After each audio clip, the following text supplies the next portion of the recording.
భగవద్ భాగవత ఆచార్య మంగళాశాసనంతో సంక్షేప రామాయణం సుమారు ఒక 29 నెలలు 30 నెలలు ప్రతిరోజు ఉదయం 5:30 నుంచి 6:30 ఒక గంట సేపు ఫోన్లోనే అక్కడి వారికి విజ్ఞాపన చేయడం జరిగింది. వారు ఇంత శ్రద్ధగా ఏనాడు 5:31 ఏనాడు కాలేదు వారు ఫోన్ చేయడం. అలాగే దాదాపు ఎన్నడూ 6:30 దాటనివ్వాలి.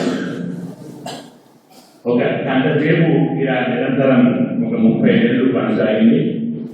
అయితే ఇందులో సంక్షేప రామాయణం తగ్గిన 5 గంటలు అందులో శ్లోకాలు చెప్పిన సుందరకాండలు మాత్రం వివరంగా ప్రతి శ్లోకం అందించాలి కోరినందువల్ల ఒక 11 నెలలు సుందరకాండ కార్యక్రమం జరిగింది.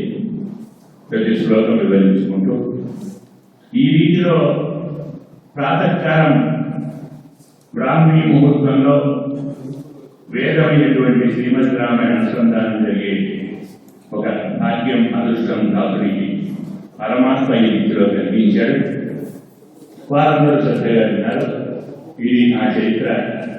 ఇప్పుడు మన ఆచార్య వేణు కోరినట్టుగా శ్రీ వైష్ణవ సదనంలోనే శ్రీ భాష్య కాలక్షేపం ప్రారంభమవుతుంది.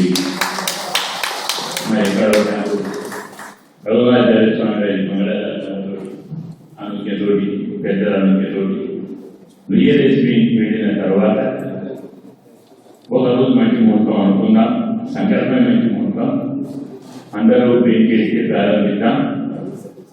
ఆ పరమాత్మ ఎన్నాళ్ళు కొనసాగిస్తారో మళ్ళీ ఆచాత్మలను కూడా స్వామి గారి మంగళాశాసనం చేయాలని ఇలాంటి ప్రజలందరూ కూడా జరగాలని ఆకాంక్షిస్తూ జై శ్రీమన్నారాయణ.